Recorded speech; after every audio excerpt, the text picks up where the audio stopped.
Bea Cukai sempat menetapkan nilai barang tersebut sebesar Rp361,03 juta dengan meminta pihak sekolah untuk membayar. PMI ini adalah anak-anak bangsa yang bekerja ke luar negeri membantu pemerintah mengurangi angka pengangguran, satu. Kedua, dari hasil gajinya itu disumbangkan pada negara. Mereka ini penyumbang devisa terbesar kedua pada negara ini. Jadi suarakan terus netizen, apalagi para TKI.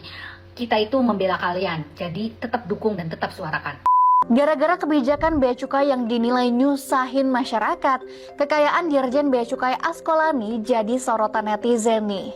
Banyak yang kaget karena total hartanya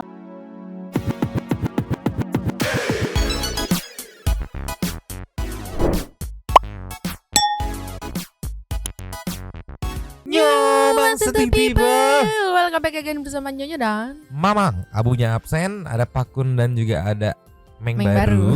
Dua topik mangkok. In here, always in here. Jangan lupa buat yang belum subrek silahkan dicengkluk. Buat yang belum dapat notifikasi silahkan dicengkling. Yo, yes. Bea Cukaian sedang menjadi sorotan netizen plus 62 nih ya. Nampaknya serius banget karena kurang lebih tuh di blow up tuh udah ya sekitar 1 bulanan tapi tetap naik, tetap di atas gitu ya. Dan juga beberapa masyarakat gitu yang mungkin merasakan nasib yang sama juga berangsur-angsur speak up terus gitu yang akhirnya muncul dah keluar semua permasalahannya. Kalau udah berurusan sama netizen mah tolong lah ya, hati-hati. Nih yo, dibantu dengan kawalan netizen, media-media berhasil meliput apa sih permasalahan-permasalahan yang sedang terjadi di Bea Cukaian today. Ini pertama meluncur dulu. Dari Metro TV ini ya. Banyak kasus viral bea cukai, sudah seharusnya bea cukai diperbaiki dan lebih transparan. Oke, ceki-ceki wow. Play. Reputasi buruk pelayanan publik masih menjadi pekerjaan rumah bagi birokrasi di negeri ini. Bahkan, instansi dengan tunjangan kinerja pegawainya yang tinggi sekalipun belum bisa memberikan pelayanan yang maksimal dan optimal bagi publik. Kasus tertahannya barang hibah untuk sekolah luar biasa dari Korea Selatan selama hampir 2 tahun di kantor Bea Cukai Soekarno-Hatta menunjukkan bahwa budaya birokrasi yang melayani masih jauh dari kondisi ideal.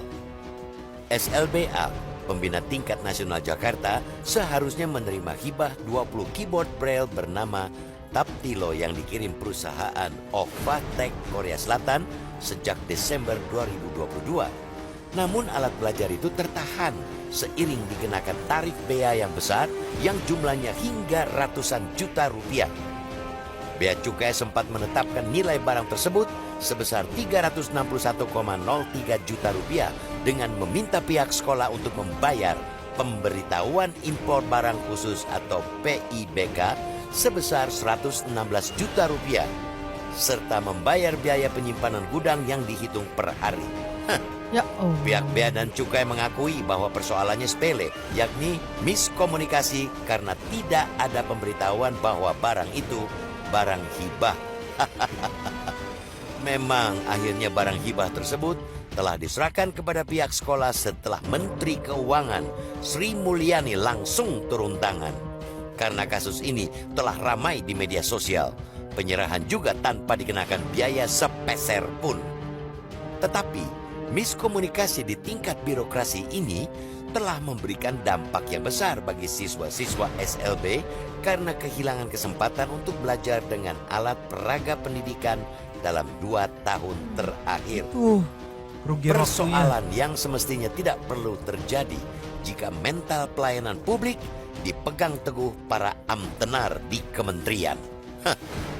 Tentu yang paling dikhawatirkan bahwa yang terungkap lewat media sosial hanya fenomena gunung es. Persoalan yang tidak teratasi ternyata lebih besar daripada yang kelihatan. Pasalnya, kasus-kasus minor pelayanan publik termasuk di Bea Cukai bukan kali ini saja terjadi. Pengakuan Kepala Badan Perlindungan Pekerja Migran Indonesia, Benny Ramdhani, awal April lalu yang menemukan banyak tumpukan barang kiriman pekerja migran Indonesia yang tertahan di tempat penimbunan sementara PT di Semarang, Jawa Tengah, dan di Pelabuhan Tanjung Perak, Surabaya selama berbulan-bulan menjadi bukti bahwa fenomena gunung es itu terjadi. Tentu ke depan harapan publik ingin agar para birokrat bermental melayani. Jangan lagi seolah semena-mena kepada publik. Jelaskan semua aturan tentang kepabeanan kepada masyarakat. Jangan justru mencari celah akan ketidaktahuan masyarakat terhadap aturan. Kasus barang hibah untuk SLB dan beberapa kasus lain menunjukkan buruknya koordinasi, komunikasi, juga sosialisasi. Padahal di era seperti sekarang, kecepatan layanan menjadi tuntutan. Birokrasi harus mampu bertransformasi menjadi pelayan publik yang sopan, ramah, berkualitas, profesional, sigap, dan kompeten. Tanpa keandalan pelayanan publik, jangan salahkan masyarakat dengan kemudahan akses media sosial saat ini terus-menerus menelanjangi ketidakprofesionalan birokrasi. Jangan menunggu viral, baru beraksi. Jelajah. Ini. Jadi kalau yang aku tangkap ya, setelah aku runutin, dibuka dengan tadi Kepala Badan Perlindungan Pegawai Migran ya, Pekerja Migran Indonesia yang barangnya itu kalau nggak salah ya, nanti kita play juga videonya, kata si bapak tuh ini tuh tujuan dari pekerja migran ngirim tuh buat keluarganya di Indonesia. Yes. Dan untuk kayak buat merayakan momen Lebaran. Jadi pas dicek tuh ada juga makanan yang udah kadar luasa Ya Allah. gitu. Kayak ya udah dibiarin aja gitu di situ, nggak disampein, nggak dikirim, nggak disampein, nggak dijelasin gitu. Iya. Nah terus itu yang men-trigger puncaknya itu setelah ada beberapa kasus yang di blow up juga, puncaknya itu saat speak up tuh pihak sekolah SLB yang ternyata barang hibahan untuk pembelajarannya itu ditahan juga karena harus membayar 300 sekian juta, 360-an juta gitu kan. Iya. Ya mikirnya ya udahlah barang hibahan juga gitu kan, ternyata harus bayar gitu. Iya. Tadi ternyata katanya miskom gak nginfoin si barang hibahan. Nah itu yang aku gak terima karena kan harusnya ya menurutku ya dari si pihak si pengelolanya nih ibaratnya ya kan, dia yang lebih tahu SOP-nya. Asumsiin aja setiap pelanggan tuh ngeblank. Iya. Jadi better ngulang, oh ini harus bayar 360 juta ibu, tapi kita biasa mengecualikan kalau misalkan ini barang hibahan, jadi kita butuh kejelasan ini tuh ibu beli apa barang hibahan ibu. Nah itu dia. Karena kan mikir juga SLB buat pembelajaran, ini dari pihak Korea ngirim, seriusan si ibu ini beli atau kayak gimana, kan dicari tahu sendiri, dijelasin. Betul. Kalau A maka B, kalau C maka D. Ya. Nah, ibu yang mana ibu? Kan udah jelas hibahan untuk sekolah adik-adik kita yang SLB gitu kan. Sosial loh tujuannya loh. Karena yang 360 juta. Iya, itu harusnya yang dapat gratis, masa iya harus bayar segitu banyak gitu kan. Terus juga yang kita tahu selama ini kan cuman yang kayak kita pulang dari luar negeri bawa barang yang melebihi kapasitas, ya udah nggak boleh gitu kan. Kita sebatas taunya nggak boleh banyak-banyak gitu kan, karena takut diperjualbelikan atau kayak gimana gitu. Iya. Nah itu kan selama ini kita taunya tuh sebatas itu, belum yang lain-lain yang kayak misalnya pengiriman tuh kayak gimana, kita blank gitu kan. Iya. Anggap aja semua yang customer-nya tuh nggak tahu regulasi aturannya gitu, tinggal dikasih tahu lagi gitu. Full semua opsi-opsinya begitu. Terus ada juga cakrakan yang terbaru tuh, ada juga yang katanya konten kreator yang biasa ngulas ini mainan-mainan robot transformer. Terus ada yang bawa tas LV, pajaknya lebih dari harga belinya yang akhirnya disobek di bandara kayak gimana. Banyak banget kita runut.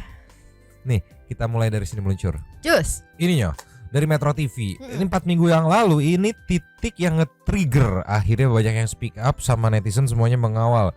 Kamu tahu kan kawalan netizen sampai disorot pejabatnya hartanya berapa. netizen pada bes. Ini yang bikin panas juga karena yang tadi dibilang barang-barang kiriman dari PMI gitu kan untuk keluarganya yang ada di Indonesia itu ditahan sampai ada yang kadaluarsa. Ceki wow. Play. Kepala Badan Perlindungan Pekerja Migran Indonesia Benny Ramdhani marah karena barang kiriman pekerja migran Indonesia tertahan di gudang penyimpanan barang logistik TPS Tanjung Emas Semarang. Benny Ramdhani terusik nuraninya dan tidak mampu menahan emosinya setelah melihat kondisi barang hasil keringat dan darah para pekerja migran yang tertahan karena regulasi yang dikeluarkan Menteri Perdagangan.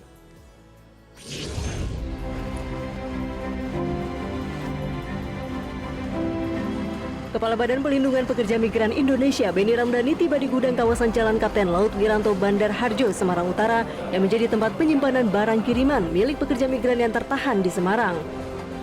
Di gudang ini Beni Ramdhani dengan didampingi Dirjen Bea dan Cukai Kementerian Keuangan Askolani melihat langsung kondisi barang kiriman yang tertumpuk di gudang. Sebagian besar barang merupakan pakaian dan makanan yang dikirim untuk keluarga para pekerja migran di kampung halaman. Barang-barang kiriman pekerja migran dari luar negeri ini tertahan karena terkendala adanya Peraturan Menteri Perdagangan Permendak Nomor 36 Tahun 2023 tentang kebijakan dan pengaturan impor. Aturan ini dianggap tidak berpihak dan mengorbankan pekerja migran Indonesia dan keluarganya. Bahkan aturan Permendak Nomor 36 Tahun 2023 itu juga telah menimbulkan dampak luar biasa kepada bea cukai dan perusahaan jasa titipan. Karena aturan itu, bea cukai dan para perusahaan penitipan barang harus dengan terpaksa membongkar dan memeriksa setiap barang milik pekerja migran Indonesia untuk memastikan jenis dan jumlah barang yang masuk sesuai yang diatur Permendak Nomor 36 Tahun 2023. Hal inilah yang kemudian mengakibatkan terjadinya penumpukan barang-barang milik pekerja migran Indonesia di gudang-gudang penampungan barang milik perusahaan jasa titipan yang berada di kawasan Pelabuhan Emas Semarang. Beni Ramdhani mengatakan kondisi ini sangat menyinggung rasa kemanusiaan dan melukai rasa keadilan para pekerja migran Indonesia yang telah berjuang dengan darah dan keringat untuk membelanjakan sebagian gajinya untuk membeli makanan dan barang-barang untuk oleh-oleh keluarga di kampung halamannya. Jelas dengan fakta-fakta yang saya temukan, saya menyampaikan protes keras terhadap peraturan yang dikeluarkan oleh Menteri Perdagangan. Anda bisa bayangkan, PMI ini adalah anak-anak bangsa yang bekerja ke luar negeri membantu pemerintah mengurangi angka pengangguran, satu. Kedua, dari hasil gajinya itu disumbangkan pada negara. Mereka ini penyumbang devisa terbesar kedua pada negara ini. Setelah sektor migas, 159,6 triliun disumbangkan PMI kepada negara ini. Jadi dolim dan jahat negara ini jika negara mengeluarkan aturan yang menyengsarakan mereka. Iya. Kita lihat bagaimana makanan dikirim, bagaimana barang-barang, pakaian, ya celana, baju, apapun dikirim oleh PMI dan itu dibeli ya dari uang yang ditabung bertahun-tahun dari hasil keringat dan darah mereka bekerja di luar negeri. Untuk siapa? Untuk dikirim ke ibu bapaknya, kirim ke keluarganya, suaminya, istrinya, anaknya. Dan barang-barang itu karena aturan lartas tertahan. Dan dua resikonya, satu dikembalikan ke negara di mana PMI bekerja, itu pun tidak mudah, ada proses dan biaya tinggi. Dan kedua, pemusnahan. Dolim nggak tuh negara? Orang membeli dengan hasil kerja bertahun-tahun kemudian barangnya dimusnahkan. Ini jahat menurut saya. Nah ini yang aku bilang kan ya, faktanya kan penyumbang kedua loh terbesar. Menurutku ya sah-sah aja dikasih privilege gitu kan. Kalau dari PMI ya di ibaratnya dikasih free flow lah buat dikirim ke keluarganya gitu kan. Karena ada sumbangsinya juga buat negara. Kedua terbesar kan. Kalau kayak gini mah udah nyampe belum mah gitu. Enggak ada, nggak bisa, ternyata mama harus bayar atau kayak gimana gitu. Iya. Ya gimana niat hati kerja, yes gue nggak bisa hadir nih. Aku bayangin gue nggak bisa hadir, minimal ada oleh-oleh atau barang yang bisa gue kirim nih, biar minimal menyenangkan mereka yang di rumah nih walaupun gue nggak bisa hadir gitu. Kepentok juga mau dibalikin biaya lagi. Opsinya kalau didiemin nanti dimusnahin gitu. Ya salam. Apa ya? Maksudnya kayak gini loh. Kita misalnya nih mau ngasih anggaplah kayak Nyonya mau ngasih kado mamang gitu ya. Yang dikirim online gitu kan. Udah ngitung nih kira-kira nyampainya tanggal sekian karena misalnya pada saat hari itu mamang ulang tahun gitu kan. Udah spesial nih. Nah, terus taunya delay, itu kan itu aja udah kecewa gitu. Apalagi ini yang notabene-nya itu buat lebaran ya anggapannya kan, kayak makanan ya deh buat dibagi-bagi misalnya buat kue lebaran atau gimana. Taunya nggak bisa dikasih, itu pasti sedihnya ampun-ampun. Makanya ini yang men-trigger akhirnya banyak di TikTok yang speak up permasalahan. Oh, gue juga pernah begini, gue pernah begini, gue pernah begitu. Keren nih Bapak ini nih, Bapak Beni nih, yang nge-trigger awal dan banyak yang muncul sampai akhirnya sekarang benar-benar jadi fokus sorotan para netizen ya. Coba kita kasih nextnya.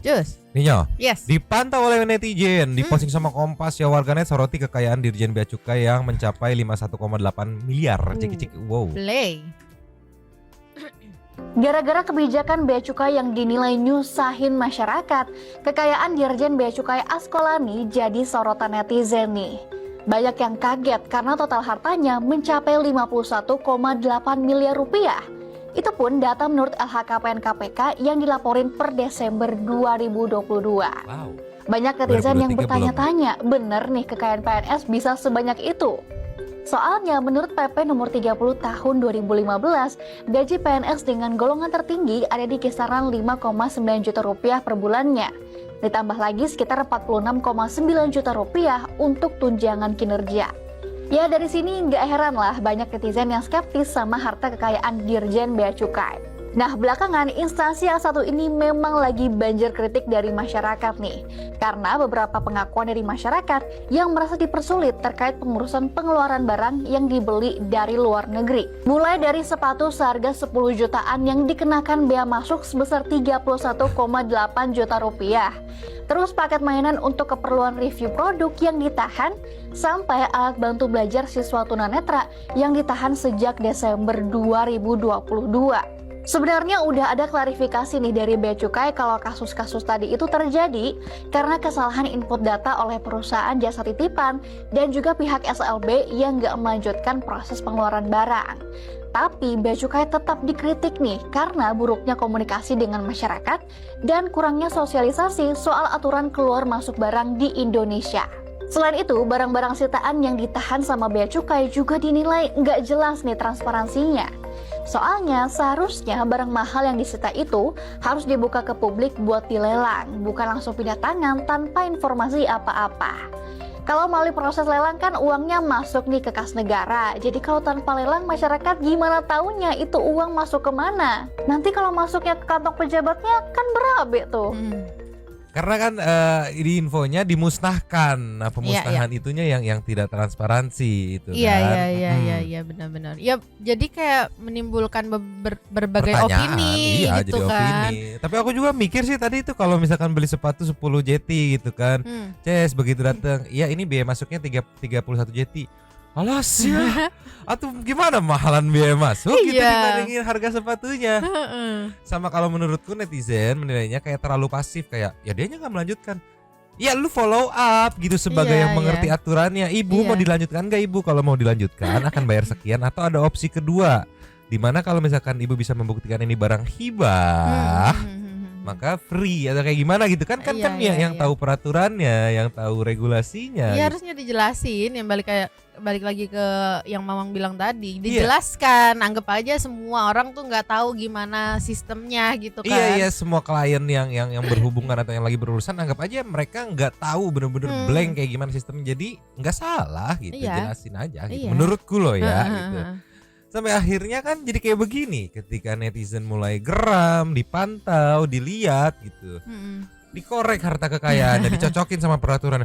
Kok bisa aturan segini, tapi sekarang status hartanya begini. Dari mana? Kan netizen dikasih pertanyaan sederhana ya, penyocokan terus dipertanyakan gitu kan. Kita kasih nextnya.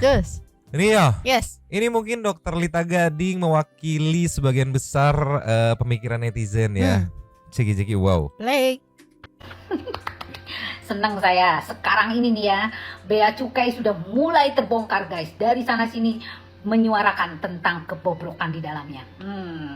Ini harus benar-benar diungkap oleh kita semua netizen, apalagi yang sudah berpengalaman dengan sulitnya birokrasi kepada para bea cukai tersebut, termasuk para oknum-oknum yang nakal, yang memang dia memanfaatkan jabatannya untuk kepentingan pribadi guys. Coba guys kalian perhatikan, sekarang ini sudah banyak orang menyuarakan tidak setuju dengan apa yang mereka lakukan guys. Aduh, tetap suarakan dan tetap kita ada di jalur menyuarakan kebaikan dan kebenaran. Benar gak sih? Ditambah lagi ada barang-barang untuk para SLB nih. Sekolah luar biasa. Ternyata dicekal juga dan katanya harus nebus sekian ratus juta guys. Padahal itu barang hibah loh. Alasannya kenapa katanya Bea Cukai bilang begitu? Alasannya katanya kenapa nggak ngasih tahu kalau itu barang hibah? Emang harus dikasih tahu barangnya? Harusnya ya kalian dong, birokrasi kalian itu jangan mampet, jangan terlalu panjang birokrasinya. Yang penting di sini jangan ada disulitkan orang-orang, ya kan? Terutama para TKI, kasihan mereka sudah berjuang di luar sana di negara orang untuk mencari makan hidupnya mereka. Tapi ternyata mau pulang ke Indonesia aja barang-barangnya kalian cekal dan harus membayar sekian juta dan harus tetap bersabar untuk barangnya datang. Coba itu, aduh. Tapi dari dulu nih guys, memang yang namanya bea cukai itu namanya sudah nggak benar, sudah nggak baik. Mudah-mudahan nih ya, di pemerintahan nanti nih Bapak Prabowo ini diberantas orang-orang kayak begini. Dan kalau bisa jangan ada lagi deh bea cukai, atau diperbaharui kali ya, namanya udah rusak soalnya. Setuju nggak guys? Setuju ya? Apalagi kepala bea cukai sekarang udah diciduk tuh guys gara-gara korupsi. Nah, jadi gimana tuh? Atasannya aja begitu, apalagi bawahannya. Contoh nggak ya? Mencontoh nggak ya? Kompor banget. Nah, jangan merasa pembelaan yang sebenarnya. Pembelaan kalian itu hanya normatif saja, oke? Padahal kenyataan di lapangan nonsen. Coba kalian lihat. Untung saya menyuarakan hal tersebut, akhirnya viral. Dan tadi pagi ada orang yang meminta ke saya untuk memberikan keterangan. Ini dari Trans TV guys ya. Meminta keterangan saya berdasarkan pengalaman saya kena masalah di bea cukai. Saya nggak mau berspeak up. Lihat aja speak up saya di sosial media saya. Itu real, tidak dibuat-buat, dan itu kenyataan pada saat kejadian. Gitu loh guys ya. Jadi suarakan terus netizen, apalagi para TKI. Kita itu membela kalian, jadi tetap dukung dan tetap suarakan. Rita Gading. Ini banyak yang kaget karena total hartanya mencapai 51,8 miliar rupiah. Itu pun data menurut LHKPN KPK yang dilaporin per Desember 2022. Yang Banyak tadi ya video dari Kompas itu ya. Dokter Rita Gading juga menyuarakan banget, apalagi meminta untuk para TKI pastinya ya untuk ya udah lu menyuarakan aja, karena sedikit banyak pasti para TKI pernah bersinggungan yang namanya sama case-case ini ya di bea cukai ini gitu. Jadi itu saja suara-suarain biar keungkap. Oh ternyata banyak ya. Wah ini harus bener-bener dirombak atau di cross check atau seperti apalah gitulah pokoknya mah ya. Iya, masalahnya ini kan kita bahas bea cukai ini nggak baru sekali ini ya Mang ya. Iya, sebelumnya udah pernah gitu. Ini Yang- maksudnya udah pernah ada masalah. Yang piala tuh. Iya, itu udah sebelum itu udah ada pernah ada masalah. Kok ya masih begini lagi gitu. Kok nggak dipikir ini gimana ya biar nggak ada masalah lagi gitu. Aku malah mikirnya kok ini ya terkesan untouchable gitu. Ya nggak tahu juga. Coba kita kasih nextnya. Just Ninyo, ini yang menurut netizen parah juga, sampai harus menterinya loh. Kayak nggak ada pejabat lain gitu. Sampai harus Bu Menteri yang turun buat kayak klarifikasi, kasih penjelasan, tolong lah ceki-ceki wow. play. Seperti kasus pengiriman sepatu oleh atau yang diterima oleh saudara Radika Altaf yang mengeluhkan mengenai pengenaan bea masuk dan pajak. Sesudah diteliti, ternyata ditemukan bahwa persoalannya adalah pada nilai sepatu tersebut yang diberitahukan oleh perusahaan jasa titipan DHL, di mana nilai yang dilaporkan oleh jasa DHL lebih rendah dari harga sebenarnya. Bea Cukai melakukan koreksi untuk penghitungan bea masuknya, dan ini mengakibatkan pembayaran denda. Pembayaran denda itu dilakukan oleh perusahaan DHL, jadi bukan oleh saudara Radika Altaf. Saat ini masalah ini sudah selesai, sepatu tersebut telah diterima oleh penerima barang dan kewajiban kepabeanan telah diselesaikan. Sepatu udah clear katanya. Ya walaupun tetap bayar denda ya, walaupun tetap dendanya yang bayar bukan pihak masnya gitu, tapi pihak DHL gitu. Tapi intinya poinnya tetap bayar denda gitu kan. Yang sepatu udah clear. Iya. Luncur lagi. Terus Nih, yang soal alat belajar SLB, ceki-ceki. play.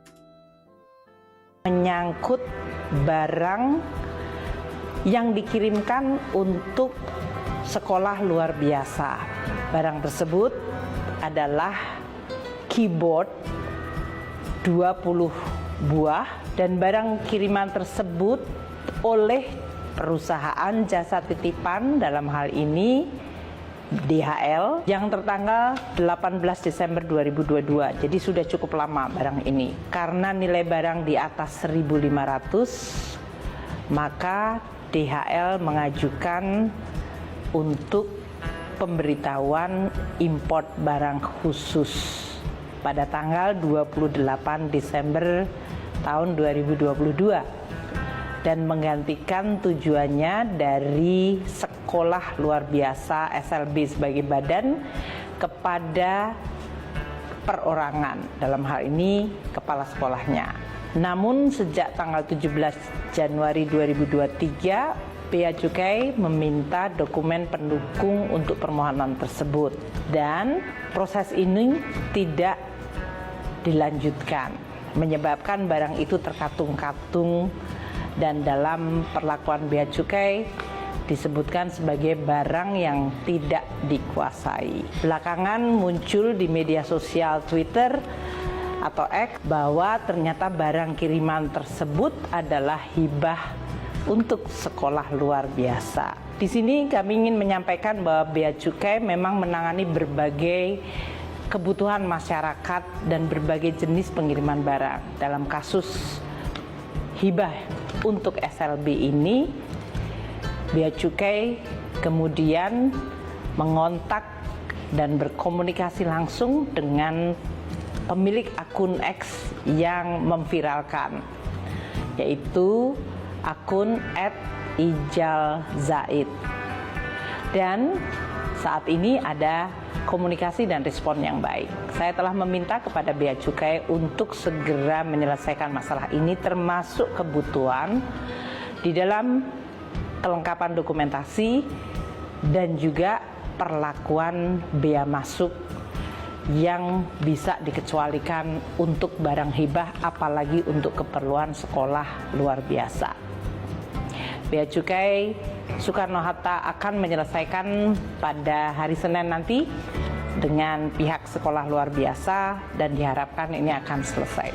Jelajahi. Pada hari Senin, ini kan dipostingin 5 hari yang lalu. Ada tuh serah terimanya. Tetap digunjing sama netizen, tetap. Karena netizen belum puas gitu kan. Kita meluncur. Just. Nih ya, Yes. akhirnya Bea Cukai bebaskan bea masuk barang hibah SLB. Ini digunjing sama netizen. Bisa-bisanya senyum-senyum nih.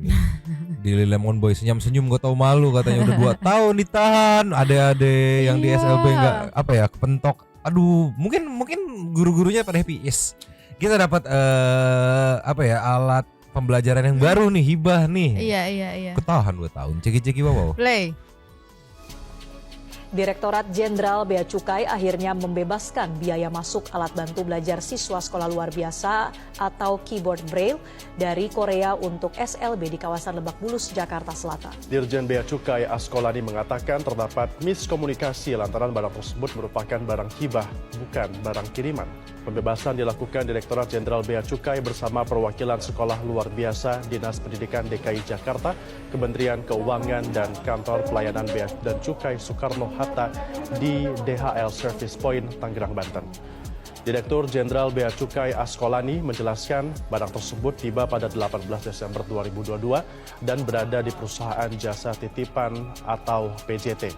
Namun tidak dilakukan proses oleh PJT dikarenakan terdapat sejumlah dokumen yang harus diperbaiki. Saat itu baik pihak PJT dan juga Bea Cukai tidak mengetahui statusnya merupakan barang hibah, maka penetapan tarif disesuaikan dengan ketentuan yang berlaku. Pada tahun 2023 dilakukan perbaikan importir namun hanya sampai di PJT. Pada tahun 2024, barang tersebut ramai diperbincangkan di media sosial dan tertahan di gudang PJT. Lalu berdasarkan hasil konfirmasi Bea Cukai, disampaikan barang tersebut bukan barang kiriman, namun barang hibah. Jelajahi cara Nih untungnya barangnya masih ada. Iya. Ya walaupun ada pertanyaan juga dari netizen nih ya, dari Mumun ya. Mohon penjelasan regulasinya. Kenapa setelah viral tiba-tiba bisa diserahkan? Apa nggak ada peraturan baku? Itu pertanyaannya menurutku wajar. Iya. Karena kan ya bisa nanya juga, kenapa setelah viral tiba-tiba prosesnya bisa secepat ini gitu? Iya. Kenapa nggak kemarin waktu sebelum viral prosesnya cepet kok, yang akhirnya clear seperti ini gitu. Oh ya ini hibah gitu kan. Iya, Ternyata iya. kamu hibah gitu. Kok kamu nggak ngomong? Ya bapak nggak nanya, kita nggak tahu. Ternyata ada perbedaan antara hibah sama. Iya. Masalah ini 1,5 tahun ya anggapannya ya, dari Desember 2022 ke Iya, sekarang. iya, 1,5 tahun itu buat di sekolah itu nggak sebentar loh gitu. Tolonglah. Aduh, kalau lihat komen-komennya ya, lihat sendiri aja ya isinya mah ya. Tuh isinya mah panas semua. Coba kita kasih nextnya. Just. Kalau ini mungkin dari point of view orang yang liburan kali ya, diposting sama Band Pro TV, menurutku statementnya bagus sih, Ceki Bawa. Play. Ini yang sering kali terjadi. Kita pergi ke luar negeri jalan-jalan, kita ingin bahagia menikmati kerja keras kita. Tapi begitu kita pulang kok kita berdebar-debar. Bertemu dengan petugas yang tidak ada senyum, yang kemudian mencari kesalahan, itu juga tidak nyaman. Menurut saya ini harus direform. Jangan selalu menekan warga negara sendiri. Tetapi kita harus perlakukan mereka dengan baik. Apalagi di situ kemudian ada pungutan-pungutan yang sering kali kemudian kita lihat digunakan untuk memperkaya diri. Nah, semakin hari semakin canggih dan saya berharap tentu saja Bea Cukai Indonesia juga menjadi lebih manusiawi, lebih terkoordinir, dan tempat pemeriksaannya jangan dong di depan orang-orang kopernya dibuka-buka dan diacak-acak. Kritik-kritik yang terjadi tentu saja ini merupakan cambuk bagi petugas Bea Cukai agar menjadi lebih ramah. Dan tentu saja jangan kejar uang receh yang tidak perlu. Kita ingin membangun negara ini dengan membuat rakyatnya bahagia. Bedakanlah antara pajak dengan denda. Tanpa itu saya kira kita tidak bisa melayani masyarakat dengan lebih baik. Setuju banget omongan si Bapak ya, Iya. setuju banget. Ya aku kebayang sih Mang, maksudnya kan katanya tadi ada yang koper dibuka-buka gitu Iya, kan. iya, Iya iya. kebayang dong kalau misalnya itu barang pribadi gitu kan yang dibeli di luar negeri gitu terus dibuka, ya kan malu gitu. Ini kamu dengar ya, ada sempak gajah-gajahan ya, sempak gajah ya. Kamu beli di luar nih harganya mahal gitu. Iya, maksudnya kan Sempak gajah. iya ya Allah. Ini apa baju suster-susteran gitu? Ini apa baju? Tolonglah. Itu apa ya? Jadi udah anggapannya mempersulit gitu ya, mempersulit terus bikin malu lagi gitu kayak ya tolonglah. Gajahnya belalainya kecil gitu. Tolonglah. Aduh, lihat aku banyak. Coba kita kasih nextnya Nyo. Nyo, Yes. ada sedikit klarifikasi pada saat itu ya dari official KGL, official KGI ya.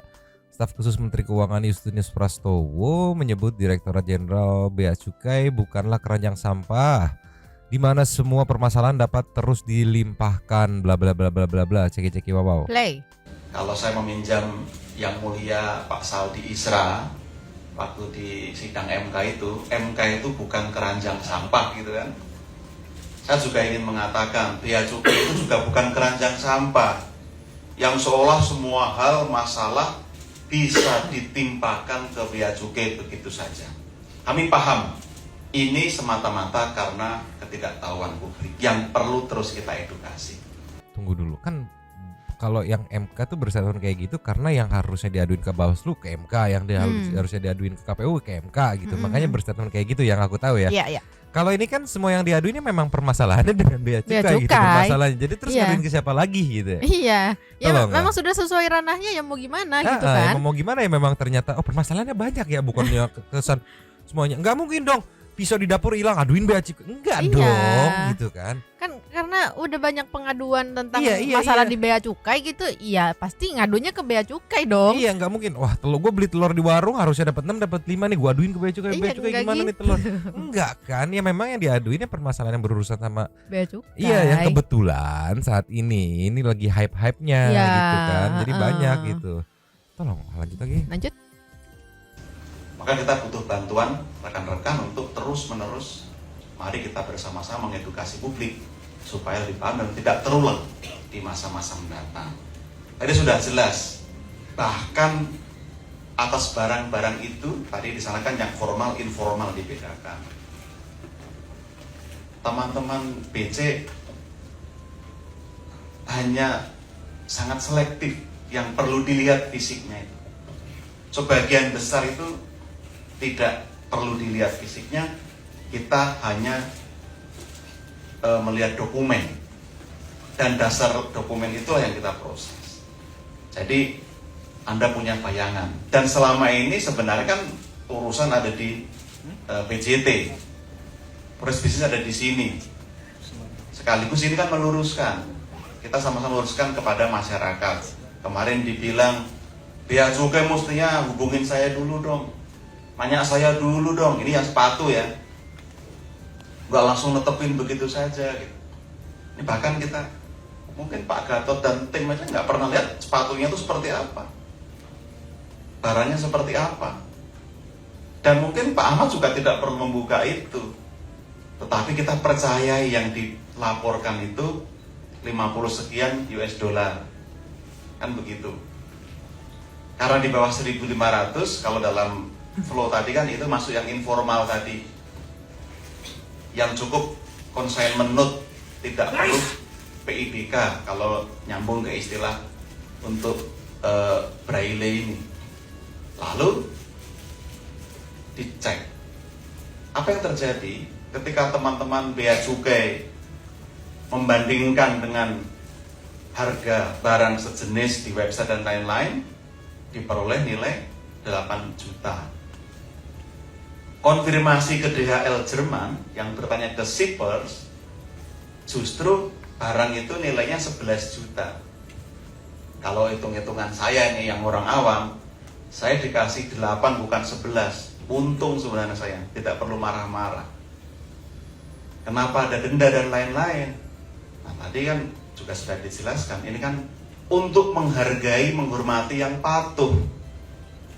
Kalau yang patuh tidak diapresiasi, nanti jangan sampai masyarakat ikut-ikutan tidak patuh.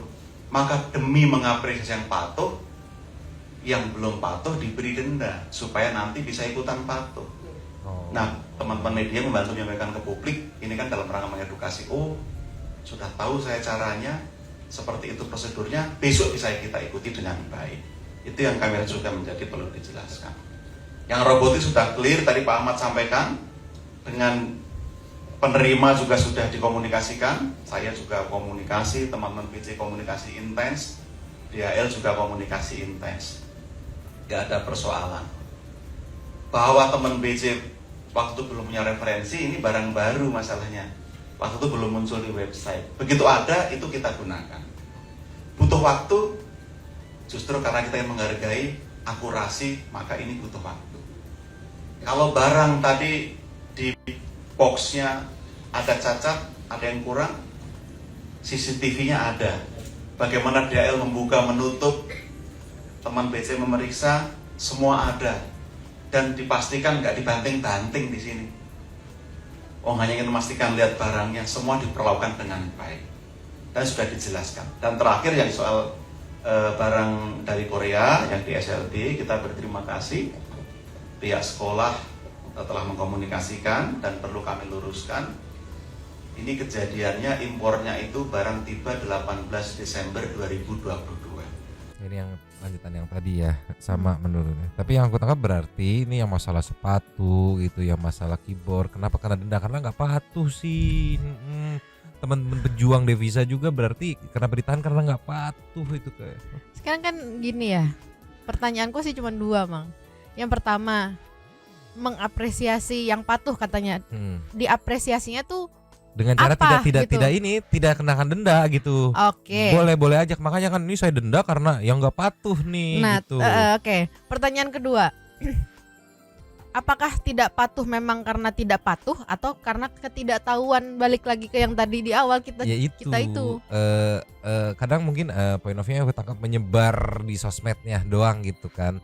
Regulasi-regulasi, tata cara segala macam, sedangkan itu bagus. Tapi menurutku lebih bagus juga yang tadi, karena ada beberapa corporate yang menganggap setiap customer itu ngeblank. Jadi selalu dijelaskan step by stepnya. Sampai-sampai ada momen yang kayak, oh ini ternyata bisa ya di sini. Iya. Oh, saya baru tahu gitu. Ya karena kan nggak semua orang pengen tahu tentang regulasi suatu perusahaan gitu kan. Betul.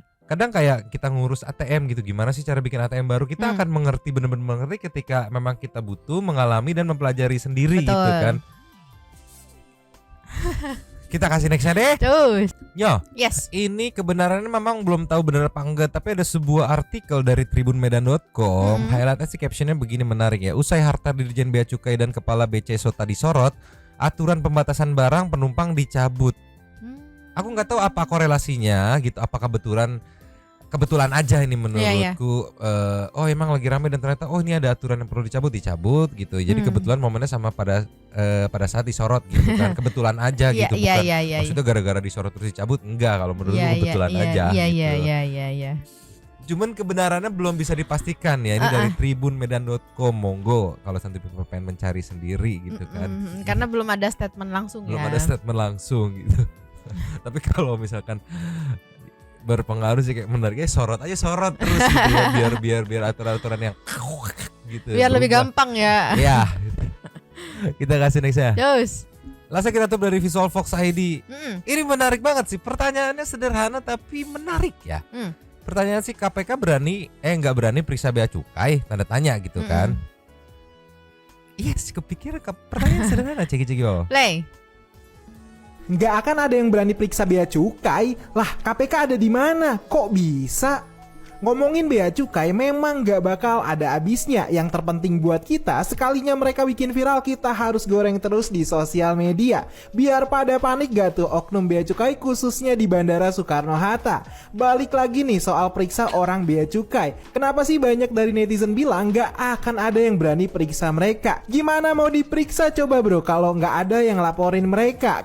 Dan kalaupun mau laporin mereka, lo harus punya bukti nyata, bukan cuma kata-kata di sosial media. Dan kalau mereka dapat hukuman paling 1-2 tahun penjara. Gak bakalan setimpal dengan hasil korupsi mereka. Lagian biarkanlah tangan Tuhan yang akan berbicara. Mereka tuh cuma lagi lupa, dunia hanya sementara. Dan gue yakin walaupun banyak dari mereka tak kena di dunia, hukuman di akhirat akan jadi luar biasa. Kita doakan aja bro, oknum-oknum itu dapat hukuman dari Tuhan yang maha adil dan juga maha kuasa.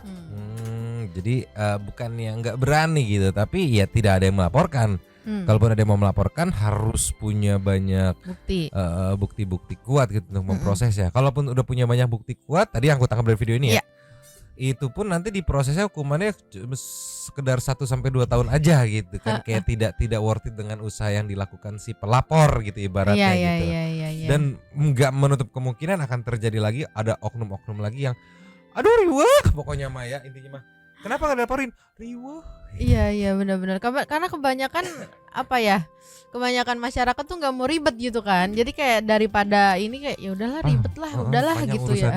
Makanya kan itu ya udah ikhlasin aja lah, udah tertahan gitu. Iya. Kumaha tuh ininya?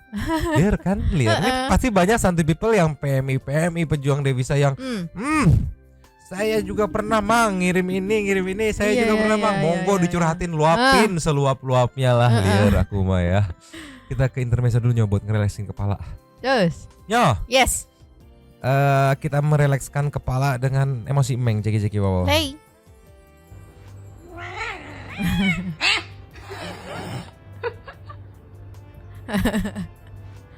Ini ekornya dia sengaja banget diomelin gak mau. Ya elah.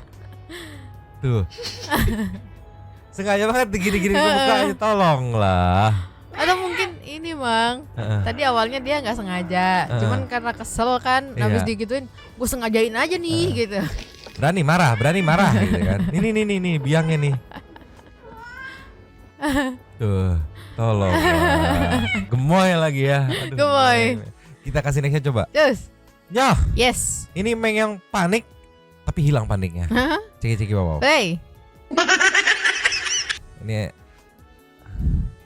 Mengnya bersahabat dengan bebek. Gimik ceritanya bebeknya mau dipanggang gitu, padahal diumpetin gitu kan. Tuh gimik-gimik doang, dia udah khawatir begitu langkah. Pas ngelihat nggak mau. Bener nggak mau. Karena dia pikir itu sahabatnya, terus nyari gitu kan. Nggak mau gitu. Nah begitu dibawa, ini temennya ada. Oh gimmick doang, berarti yang tadi langsung dong. Tolonglah Meng. Tapi itu menunjukkan bahwa dia sayang sama temannya. Iya, nggak mau aku kalau itu temanku gitu. Tapi bukan, oke, aku lapar. Tolonglah, kok bisa ya Meng berpikir panjang gitu. Gemes nggak? Mana ngelihat ke tempat sampah lagi tadi kan, ya Allah. Beneran ada bulu-bulunya, tolonglah. Gemoy. Kita cari bebek juga buat temen si Abu. Kita kasih nextnya. Terus. Yes. Ini apa ceki-ceki wow. Play. Alright, and then can I also have barbecue sauce, or do you have like a buffalo sauce? Kenapa? No Chick-fil-A sauce? No Chick-fil-A. Mau bawa air susu apa gimana? Di saat yang ini gemes-gemes tuh, yang ini ngehe mukanya. Gemes, mau yang mana? Semua. Aduh, ini biasanya kalau lagi nanan kupingnya begini-begini. Gemes banget Meng ya. Gemes semua nih. Semua. Berarti kita harus mencuri ke setting Super Thanks. Luncus. Nyo, Yes. Super Thanks kita kali ini the one and only dari video 2 hari yang lalu. Kita buka dari Kakak Saninata. Semoga feeling Pak Jokowi bener, amin. Timnas bisa yuk menang. Mari nobar lagi, Pak Kona Mabu dijembrengin dong, belum bisa akur ya dijembrengin ya. Tapi ya kemarin sayang sekali timnas harus kalah dari Irak 2-1 ya. Yuk bisa masih ada playoff. Masih ada satu perjuangan lagi ya. Yes, Rizky Putra, amin. Pak Is, lupa komen apa tuh? tenang, timnas seperti menang. Wah ini yang buat timnas semua ya, sayang sekali kalah ya. Tetap dukung timnas Indonesia sampai akhir menutup mata katanya. Tuan Nugroho masih dukungan timnas ya. Sayang sekali kemarin kalah dan tetap dukung. Last ada dari Palestini. Kenapa absennya Mang tadi malam nggak update? Mamangnya lagi jompo. Iya. Sampai harus diurut sama nyonyo. Sekarang udah seperti lagi seger. Habis. Terima kasih kepada the one and only Sultan Santuy kita, Kakak Saninata, yang sudah memberikan super thanks kepada kita dan juga memberikan ruang kepada Santuy people yang lain tuh berkomen-komen, bertisam-tisam, bersilaturahmi dan juga menyampaikan aspirasinya di kolom komen di bawahnya. Terima kasih sudah menonton, lanjutin kawan seperti biasanya dan Mamang, 2 topi mangkok, cabut dulu dan ciao.